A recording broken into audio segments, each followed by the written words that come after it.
Well. Good evening, everybody. Good to see you guys, as always. Thank you so much for having me back. Y'all are too kind. Thank you for coming. Hello, you're most welcome. Hello, Freedom Talks out there in the ether land. Happy that you're with us, joining us. Please come back anytime.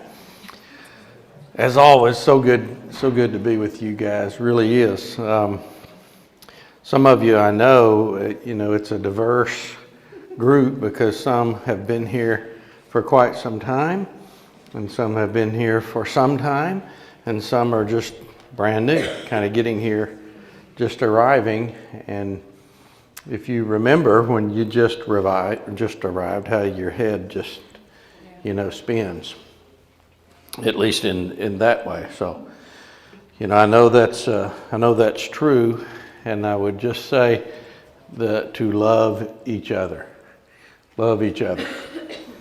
And there is a thing that we used to say in treatment that we would always try to put principles above personalities. And we're here because we're powerless, and life is completely unmanageable. We all share that. Out there, some people they don't realize that yet, but it's true for them too. We're powerless, life's completely unmanageable, and it seems as if we're just insane. Because we would try to do things over and over and over again, we would expect different results. So we came to believe that a power greater than myself could and would restore me to sanity. And I just need to turn my will and my life over to the care of God as I understand Him. Or we might say, you don't need to understand Him to get sober. That's another way to say that. The care of God is a very confusing thing to me. I can't understand that either. I just have faith in it. Even when the days are the darkest, I'm still in His care. Can't see it, may not see it for a long time, may not ever see it. But when I make that decision to turn my will and my life over to the care of that higher power, then I put myself in a position to be changed. I no longer pick up the reins or the steering wheel or try to drive the vehicle. I yield all of that. It's way above my pay grade. Can't figure stuff out, can't make things happen. I do better with flexibility than I do with expectations. The only thing I could do with expectations is to get them to not come out. It's the only thing I could ever do with them. They're nice desires to have, nothing wrong with them, but just don't lean too heavy on them. So I take those steps 1, 2, and 3 every day. Those are daily steps, and sometimes those steps I have to take 3 or 4, 5 times a day. And to remind myself to stay in a position of I can't. I can't, God can, believe I'll let Him. And that's the condensed version of what I say over and over, as also with the Serenity Prayer. That's my version of the Serenity Prayer, because I can't remember all of that sometimes. So, any rate, great to be with you guys here and see y'all's beautiful faces. So, thanks for spending and sharing time with me. I got a whiteboard up here, and I'm real excited because it makes me feel like a teacher. They tell me I'm like a teacher. They even call me a professor. I don't know what professor means, but I do some teaching occasionally. And as you know, I coached for a long time, so if I draw a few plays up here and diagram some plays, y'all would be okay with that? No, that'd be out of place. You go, yeah. Y'all are used to doing that with a teacher. Yeah. You understand that? Yeah. It doesn't look like it. Oh, yeah, I know. Any questions? You remember those days? Yes. I'm not going to look stupid. I'll just fail the class. I ain't asking a question. People would think I don't know. I can set that here, can I? People would think I don't know. I live my life now to not know. That's where I want to be, is the not knowing. Yeah, knowing back killed me. And looking to know. There's a lot of markers. I know. I don't just have to use all of those, do I? So.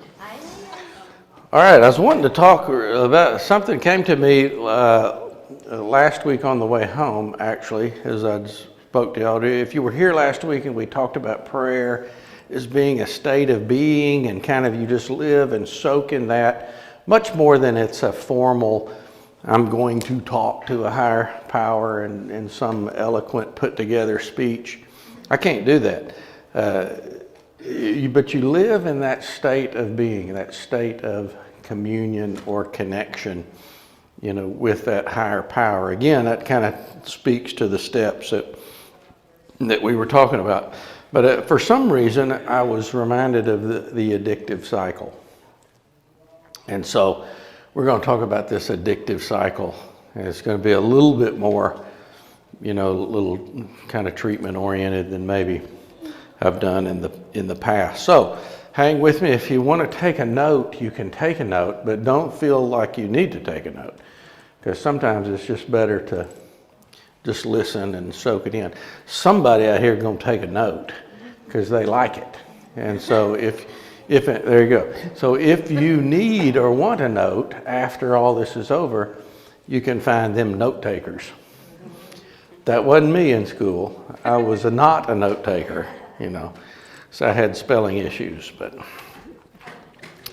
anyhow, let's look at this, and I'm going to do my best to make it big enough where they can see out in TV land.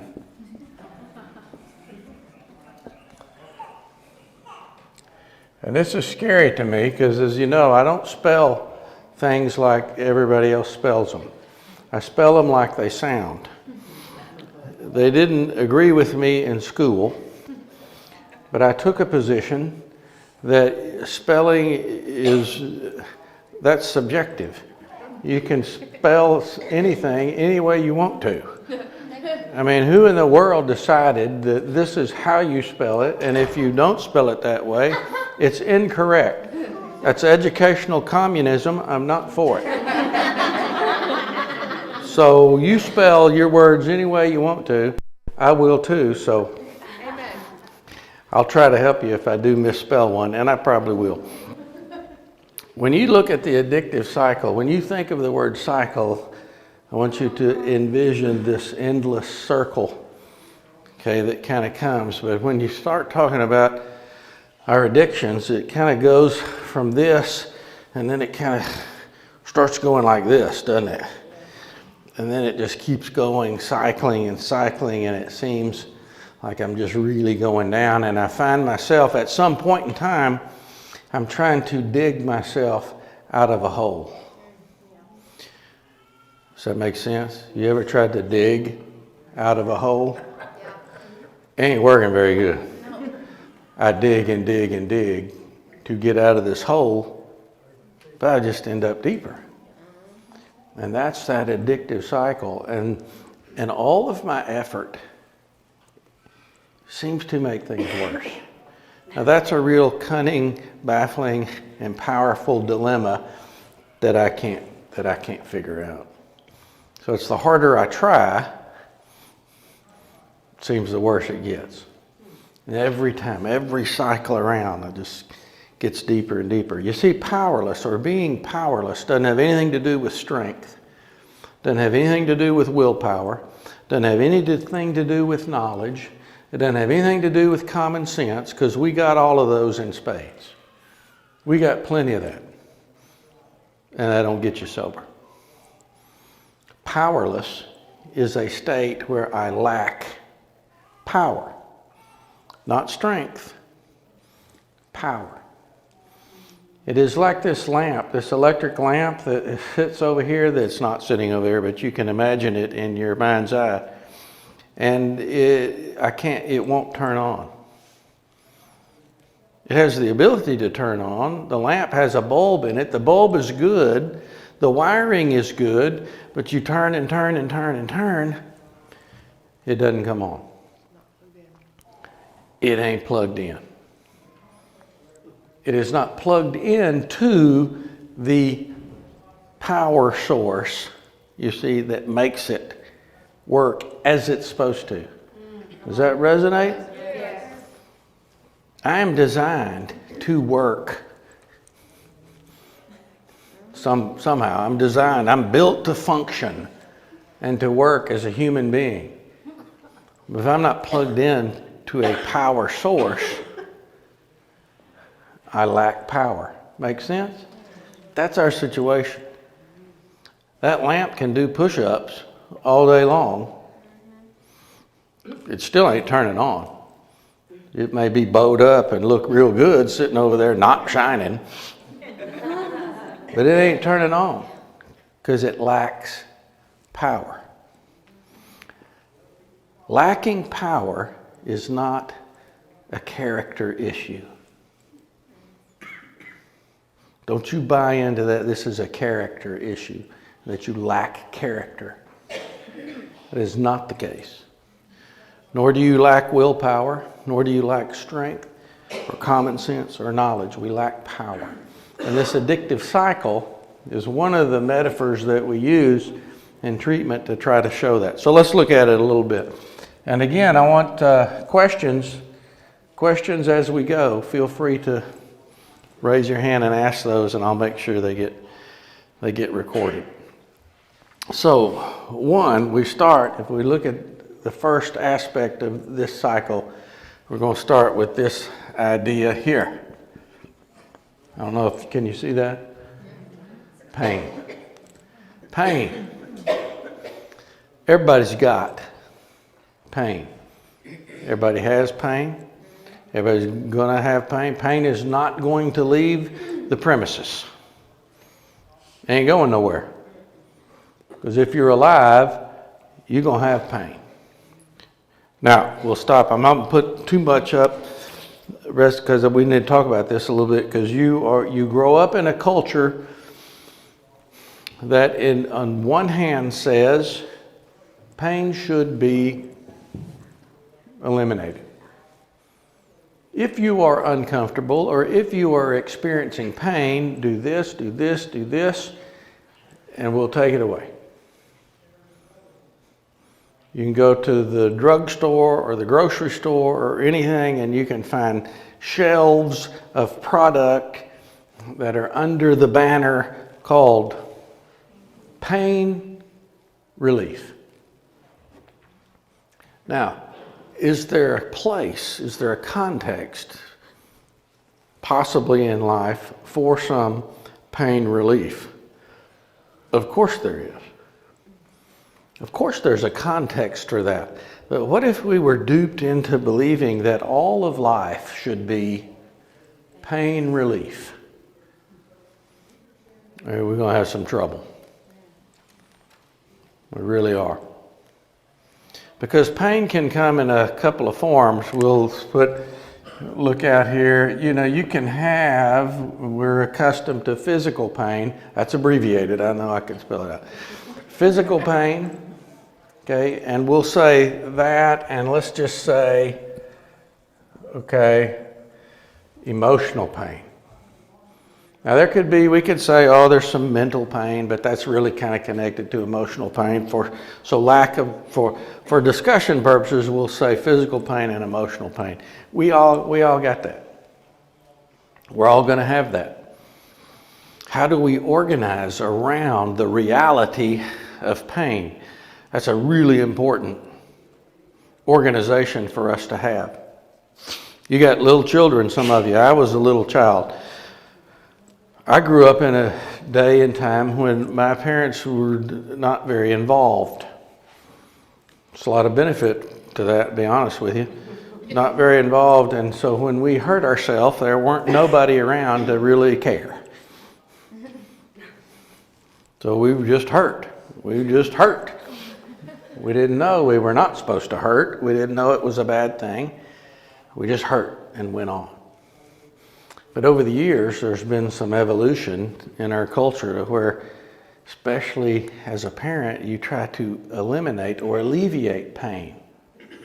Again, there's a good context for that, but if it goes too far, it can really be problematic. Me and my wife is a nurse. You see where this is going. I coached football. She was a nurse, we had children. My boy would run, he'd fall on the concrete, he'd hit his face, he'd bleed bloody and scraped up. And she would want to go get him. Y'all probably can't relate, right? She would want to go get him and make a deal. And I go, leave that boy alone. No, he's hurting. I'm like, yeah, he's okay. He'll be fine. He's gonna come here. He'd get up, he'd come over, he'd be bleeding. And you know that age when they look at you like, I got blood all over me, but I ain't crying yet because I'm waiting to see what you know. Yeah, how you gonna react? And then literally it's like seconds, and then they decide they're gonna cry.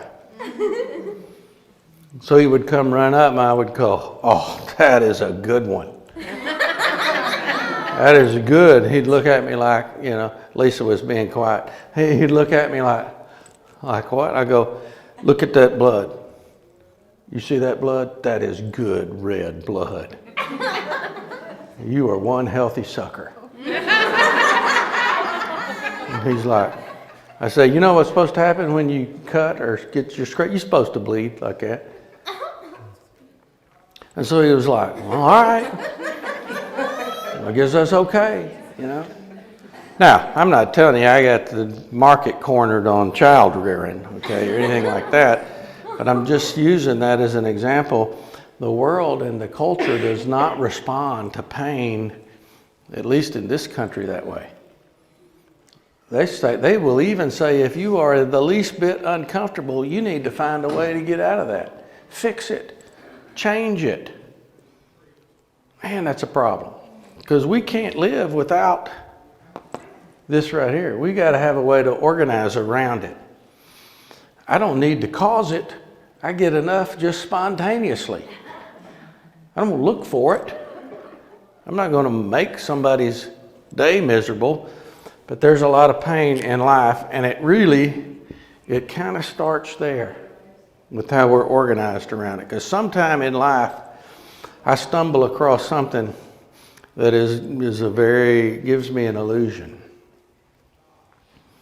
Because for the first time, I'm thinking, ooh, I'm not feeling pain. That's the truth. I'm not feeling pain. Now, if it's physical pain, that's a pretty good context because sometimes my body is on autopilot, and if I hurt my body, it heals from the inside out automatically. Yeah, I got to keep it clean and do some things that keep it from getting infected, right? But I don't sit there and go, heal. Come on, heal. No, somehow, some way, those cells just start regenerating and it builds it back. And when it's done, it stops. I don't even have to pay attention. So my physical pain kind of takes care of itself, but my emotional pain doesn't do that. In fact, I try to heal my emotional pain usually from the outside in. Remember, I'll pretend like I'm not those emotions, and I'll pretend like I'm not hurting, and I try to make that heal from this way in, and it doesn't. It doesn't work that way. So somewhere along the line, I stumble into the fact that I can get a substance in me and it feels good and it helps me not feel. And then I start mistaking not feeling for feeling good. Now I'm down the road. Because if not feeling is feeling good, then there's a whole lot of opportunity for that to occur. See, I reach for the addictive, I'm going to say it like this. I'm going to reach for the addictive agent. That's a pretty fancy way of saying anything. Can be substances, can be drugs and alcohol. That's an addictive agent. But this applies to all addictive cycles. It could be process addiction, like, gambling or pornography or overspending, or shopping or working. It could be, there's food addictions. Those are difficult because you got to eat. You got to organize yourself around this, find a healthy way, to do that. But for now, in this cycle, we've got pain. We don't like it, so we reach for the addictive agent. And here's the real kicker, because you know what it does? It works. It works, but only for a bit. Temporary, you with me? You know what that means? Not very long. Temporary relief. Temporary relief. Man, the days I wish that it didn't do that. But it does. Provides temporary relief, and it goes away pretty quick. And you're way ahead of me, because as soon as the temporary relief goes away, I'm faced again with the pain. Still there. Hadn't gone anywhere. No, hadn't gone anywhere.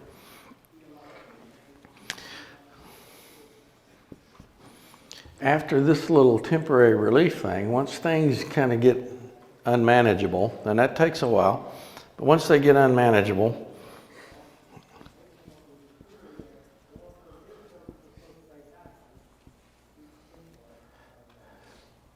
that really is one I can't spell. Consequences. Can you see that? That's a consequence of not being able to spell. Negative consequences. I get negative consequences because I'm caught, in this cycle. Those negative consequences, are going to be, I'm going to say, internal or external. And what I mean by that is some of the negative consequences are external in the fact that they might affect you. It might hurt you or someone else, that is in my life. That's an external. But that's also what? There's internal negative consequences because it hurts me. But I don't know what to do with that. I don't really have anybody to tell that, because the people I want to talk to don't get it, because they come back with me with the oversimplified solution of don't use. Oh, thank you. I never thought of that. You're brilliant. You are so brilliant. Had I only come to you, don't use, duh. That's not what I'm talking about. I'm caught in this trap, in this cycle that I cannot verbalize. And the harder I try to get out, the worse it is. So what do? How do I talk about that? So these negative consequences are internal and they are external. And the longer I use, the more there are. They keep stacking up. And when they just keep stacking up. And then, then I'm on the run. I'm running from them. I may not be going anywhere, but I'm running from them. Hard and as fast as I can go. And I'm still standing in the same spot, Fooling myself, kind of. So let's get the last one down here, and I'm kind of, it's going to be, it really should probably be 4A, but we're going to make it 5 because that's weird. So. Because part of those internal consequences is just shame and guilt. They don't get it. They don't realize how much of this is there. Yeah. Because I get caught in the cycle and all they can see is I'm doing that again. You with me? That's all they can see. It's not complicated to them. Pretty complicated to me. But I can't verbalize that. I don't have words to talk about that complication. Or I would. It's not complicated to them. They say, don't use. An enormous amount of shame and guilt. And so, what does that add to? Yeah, just goes right back up here, doesn't it? Over and over and over. And every repetition of this, my negative consequences increase. With me? My pain, what does it do? It increases. My reaching for the addictive agent, what does it do? Increases. You're going to like this. What does my temporary relief do? Y'all are good addicts. Y'all know what we're talking about. Yeah. That goes that way. Doesn't it? But I'm also a great American. I ain't gonna quit. I just keep, if this goes down, this just goes up. I just got to use more. I got to find some way to make this thing work, even though it's only temporary. And so I put this up here to try to, at least in some way, put on this flattened out board a picture or a characterization of what life is like inside my addictive head. Does it resonate to you? Does it?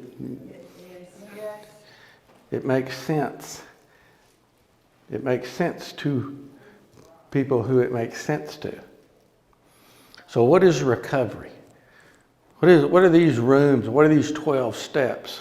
What does this have? Because I will tell you this right here. This cycle, and this is where we come in with the definition of addiction. Because addiction is an abnormal relationship with the substance. We'll just stay there. It's an abnormal relationship with the substance in which negative consequences don't promote a change. Let me say that again. Addiction is an abnormal relationship in which negative consequences don't really produce a change. Normal relationship, and you've heard me talk of this before about the horseshoe. Normal relationship with something that produces a negative consequence, I'm changing. It's not that hard because it's a normal relationship. This is an abnormal relationship. So even though the negative consequences continue to increase, I can't get out of the cycle. That's addiction. I cannot break the cycle on my own. It's an abnormal relationship. It must be replaced with a normal relationship.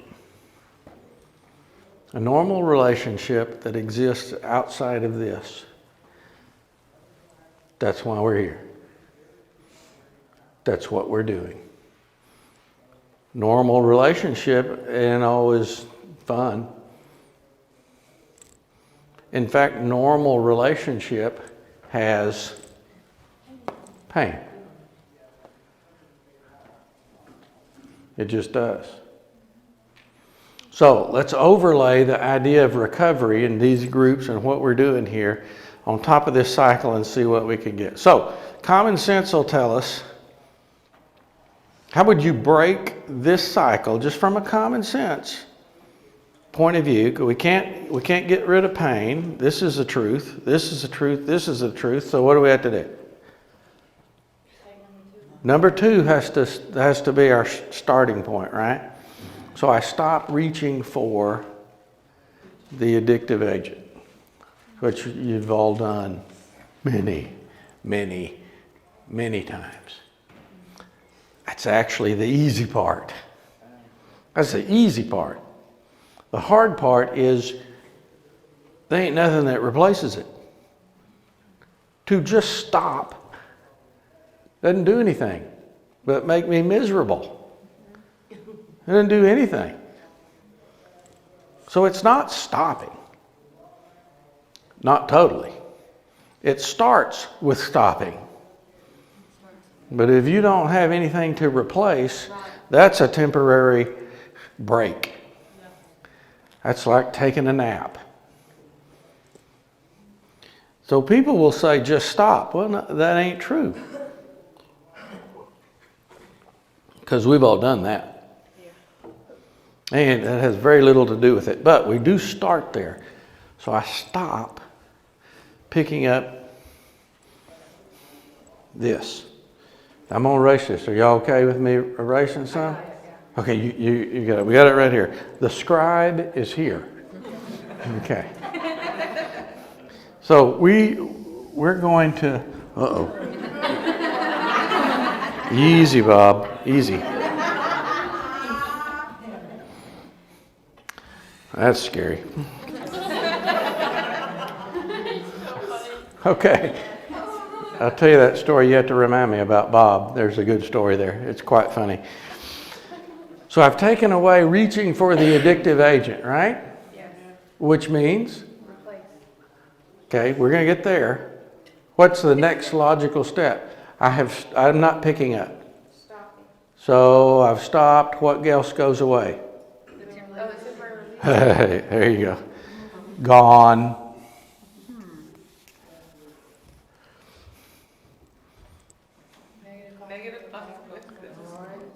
Not yet. Yeah. Kind of shame and guilt. But I'm going to leave them up there because we never really get rid of that. We carry that like in our backpack.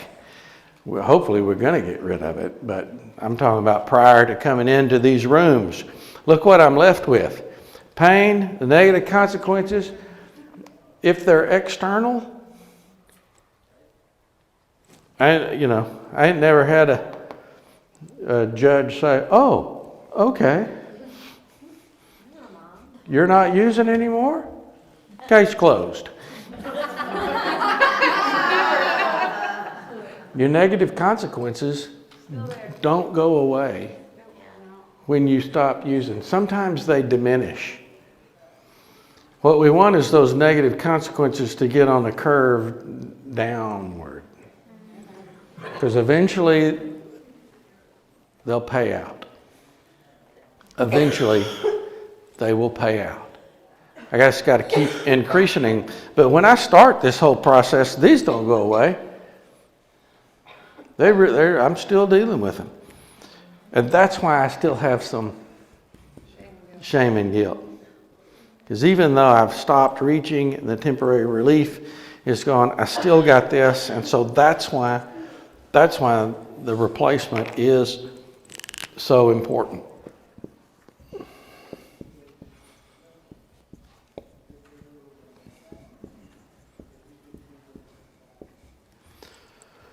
I have to replace the abnormal relationship with real relationship. And that's pretty scary. Because I'm not really into you knowing me.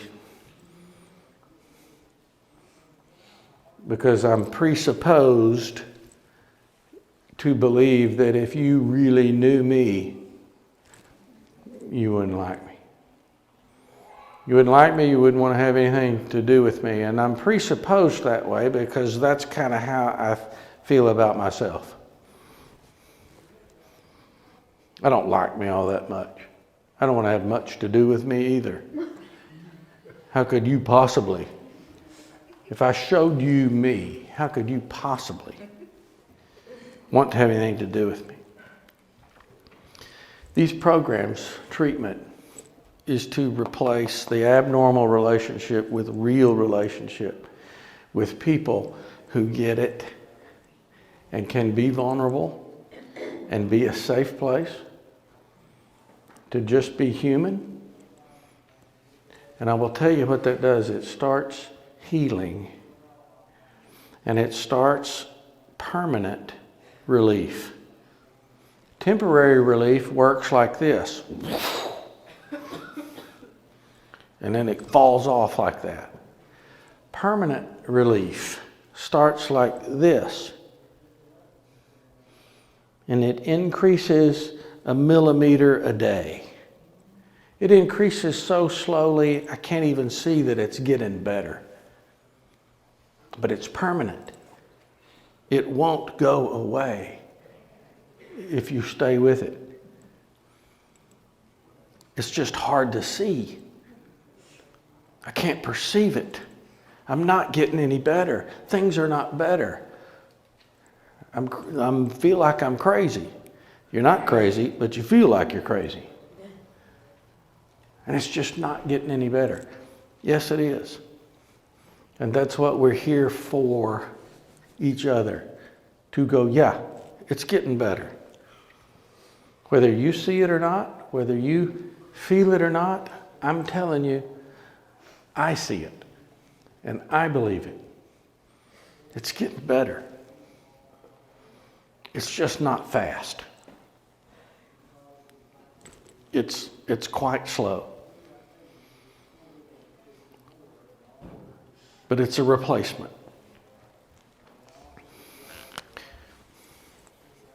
Pain stays. But I also experience something in real relationship. I'll put it over here, which is what we want.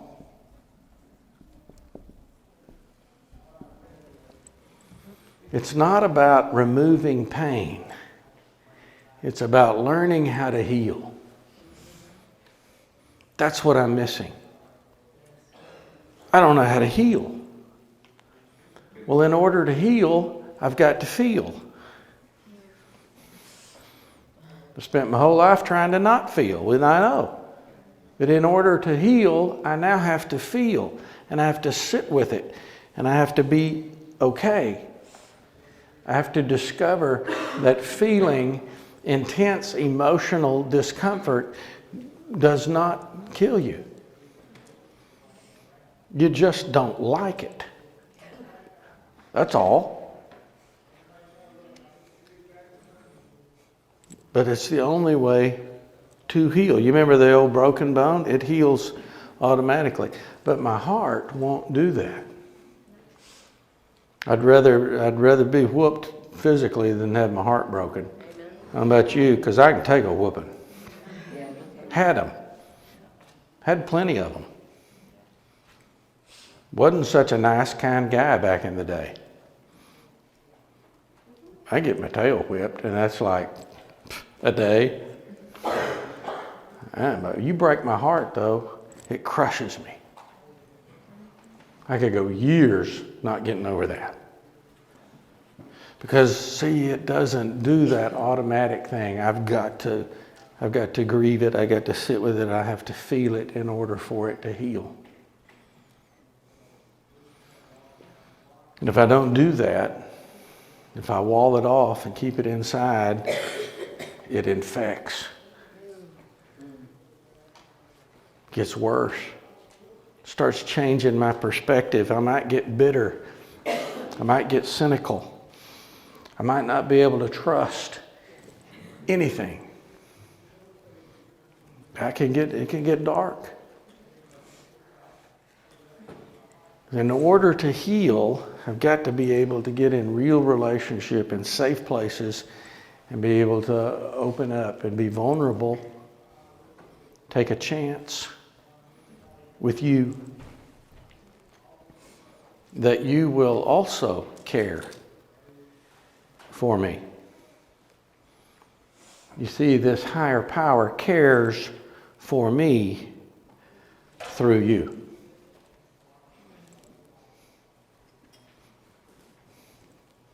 That's how it happens.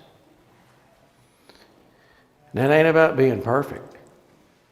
Jesus said he don't want no perfect followers. He just wants followers. Amen. No matter what has happened, he just wants followers. You see, when you can feel and heal and break this addictive cycle and replace it with real relationship that goes here, see, that's contagious too. I start living in a way, okay, that lines up with those 12 steps instead of these 5. My pain, it comes and goes, just like life.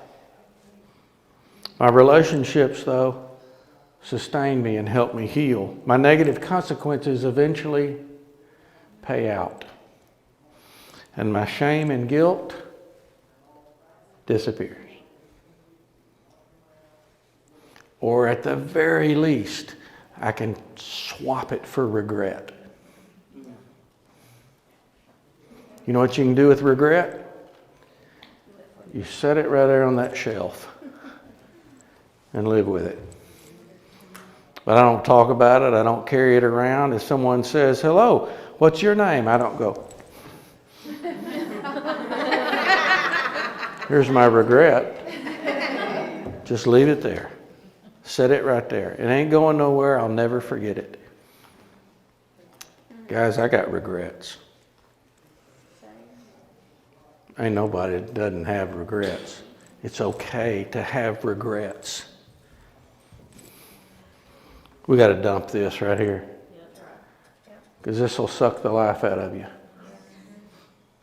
So we're going to at least make those swaps. But I'm going to tell you there's a Savior that does all that heavy lifting. That's the good news. Good news is there ain't nothing required of me except humility. I'm pretty good at that now. Life will beat that into you if you just stay around long enough and you just accept it. You see, there was a story about Jesus. And I don't know if you remember it, but there was a time, and the churchgoers didn't like Jesus, you know. And folks that went to church in his day, they couldn't stand him. Because he didn't talk like them, he didn't act like them, he didn't do what they thought he would do. And I really liked that. In fact, to be honest with you, that's what drew me to Jesus in the first place. Because if he were here if he came like today, he'd have been riding with me and some of my guys on our motorcycles. We'd be pulling into church parking lots of a Sunday morning and walking in, dressed like we dressed, hair long like we had, tats on us like we got, sitting down for worship. I tell you this because this happens. I'd be on the road, we'd pull in, we'd go for some reason, I'm not real sure, we'd go, let's go to church. Why not? Cut off, we'd walk in there, and it was like, I guess they thought we were there to rob them. We'd sit down, we'd kind of see what this is all about, but it wasn't no stay and eat potluck. They wanted us out, gone, fast. You see, the churchgoers didn't like Jesus and his disciples. Didn't like him at all. And so they were trying to trick him. You remember this story? And one time they pulled a woman that was said caught in adultery and drug him to his feet, threw him down and said, here, the law says, the law that they had created, that she needs to be stoned, she needs to be killed. Now they also knew that he was kind of promoting this idea of love and all that kind of stuff, which they didn't get along with, and they said, What should you do? You're a rabbi. You're a teacher. What should we do? And they thought they had him. They thought they had him in a rock and a hard place, didn't they? Because if he said, stoner, the letter of the law, then he would be contradicting his message of love and mercy and forgiveness and those kind of things. And if he went that route, he would lose credibility. And if he said, yeah, just let her go, then he would not be, fulfilling the law. They thought they had him. But if you remember the story, this isn't really the point I'm making, but he said, I'll tell you what, we'll let you guys that have not ever sinned or made a mistake, you throw the first stone. That's pretty smart, wasn't it? Yeah. I like him. You throw the first stone. So he reversed the whole double bind and put it on them, because they couldn't really do that, because they were caught in the same trap that they tried to lay for him. So he said, you throw the first stone. And as the story goes, they kind of just went away, and it's left with him and the woman. And this interaction was really beautiful, because he said, where are your accusers? He said, they're gone. And you remember the good news was what? Still there. No one said no more. There's no condemnation between me and you. I created you. You're okay just like you are. No condemnation. We're here. We're together. See, that's real relationship. Now, people will take what he said next and turn it in a way to their own benefit, because he did say, go and sin no more. But I don't think that's what you think it means, because that's an impossibility. And Jesus Christ would not inflict an impossibility on you and me. So I'm going to tell you, whatever it means, it don't mean that. I may not, it's above my pay grade maybe to explain exactly what it means, but it don't mean that, because that is impossible. And he ain't about that. He's about real relationship. The invitation is to come and rest and not work.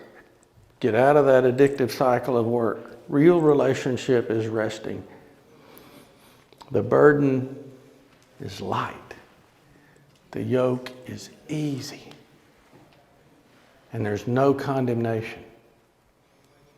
The problem we have is we grow up with, there ain't many people that follow Jesus.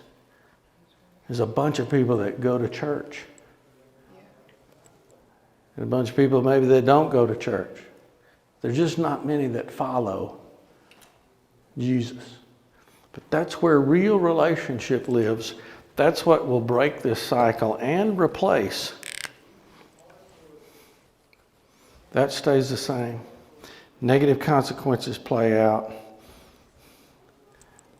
This goes away. Or we'll replace it with regret at the least. And what are we left with? That's it. All day long. That still comes and goes. I ain't scared of that. I ain't scared of hurting. Because I don't have to hurt alone. Amen. I got you. I got others.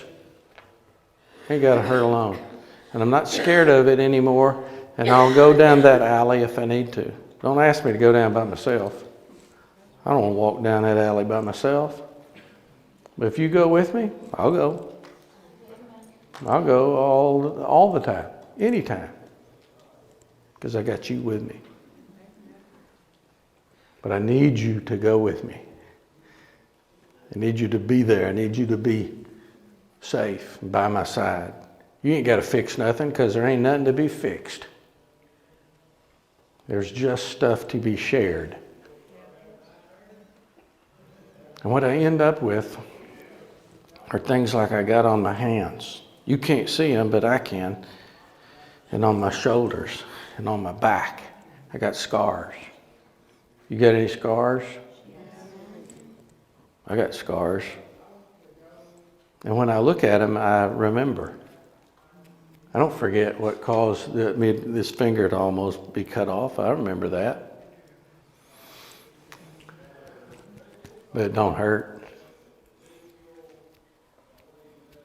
You're going to have some scars on your heart, and that's fine. Because they don't hurt. They'll heal. But I got to put myself, those 3 steps, those 3 daily steps, I got to put myself in the position for that to happen. Because a power greater than me does all of that heavy lifting. If I show up and I participate, it happens. Amen. The fruit of the Spirit means I ain't doing nothing. I'm the work of the flesh guy. I can do that all day long. I know how to do that. That fruit of the Spirit stuff, though, that comes from outside me. That's about it for tonight.